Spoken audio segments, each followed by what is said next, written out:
शर्मा जी ने जिस प्रकार की इनके द्वारा बात की गई है, आज के दिन भी ये पार्टीवाद से ऊपर नहीं उठ पा रहे हैं। और जहां तक मैं कहना चाहूंगा, जो नरेंद्र मोदी जी की सरकार के द्वारा देश की जनता के लिए कार्य किए गए हैं वे अभूतपूर्व हैं। आप उनको देखिएगा, चाहे एमएसएमई सेक्टर की आप बात कर लीजिए, तो 3 लाख करोड़ का लोन उसमें डिस्ट्रीब्यूट किया गया। तो क्या वो जनता को उससे बेनिफिट नहीं हो रहा है? मैं इनसे पूछना चाहता हूं, भूदेव शर्मा जी से। और जो मुद्रा लोन की बात है, 20 लाख करोड़ रुपए का लोन डिस्ट्रीब्यूट किया गया, तो क्या उससे लाभ नहीं हुआ देश की जनता को?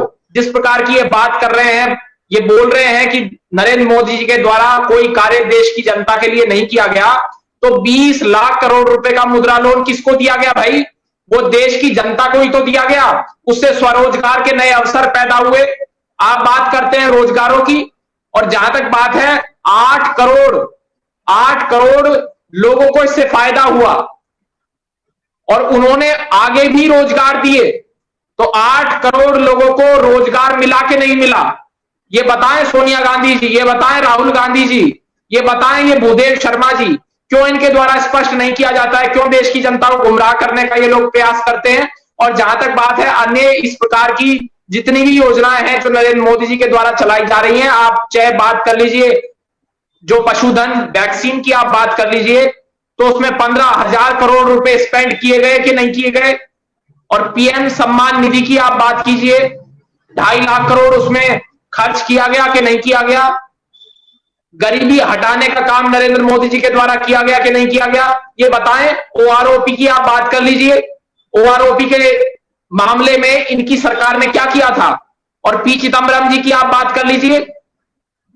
अब शायद लग रहा है भूदेव शर्मा जी चले गए हैं, क्योंकि वो इनके जवाब नहीं दे पाएंगे। और जहां तक बात है पी चिदम्बरम जी की, जिस प्रकार से उनके द्वारा आईएनएक्स मीडिया का घोटाला किया गया, तो ये भ्रष्टाचारियों की जो कांग्रेस पार्टी है, तो बताएं कांग्रेस पार्टी के लोग ये भ्रष्टाचार को बढ़ावा किस लिए देते हैं? क्या कारण है जो भ्रष्टाचार को बढ़ावा इनको देना पड़ता है? जल जीवन मिशन की आप बात कर लीजिए, 2 लाख करोड़ रुपए स्पेंड उसमें किए गए।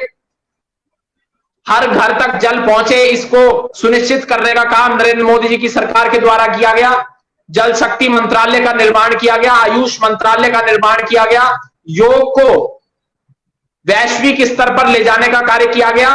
और आज भारत 5वीं सबसे बड़ी अर्थव्यवस्था दुनिया की बन चुका है वैश्विक स्तर पर।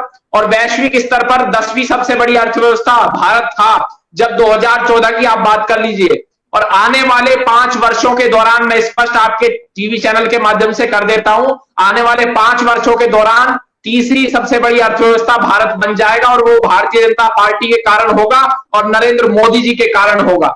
ये मोदी जी की सरकार गरीबों की सरकार है। ये मोदी जी की सरकार पीड़ितों, शोषितों, वंचितों की सरकार है। गरीबों के लिए काम करने का संकल्प मोदी जी के द्वारा लिया गया है। और जिस प्रकार से आपके चैनल के माध्यम से मैं स्पष्ट कर देता हूं, अनेकों योजनाएं इस प्रकार की नरेंद्र मोदी जी के द्वारा चलाई गई हैं, जिससे कि डायरेक्ट बेनिफिट जनता को हो रहा है। करप्शन समाप्त हो चुका है, भ्रष्टाचार से लड़ने का काम नरेंद्र मोदी जी के द्वारा किया जा रहा है। जिस प्रकार से आप बात कर सकते हैं, आयुष्मान भारत की आप बात कर लीजिए। आयुष्मान भारत की बात करेंगे तो 70,000 करोड़ रुपए वहां पर आप देख लीजिए। और जिस प्रकार से अनेकों इस प्रकार की योजनाएं, जन कल्याणकारी योजनाएं जनता के लिए चलाई गई है, जनता के हित के लिए चलाई गई है, जो कि कांग्रेस पार्टी ने नहीं चलाई। आज प्रधानमंत्री नरेंद्र मोदी ने लाल किले की प्राचीर से भी उन योजनाओं को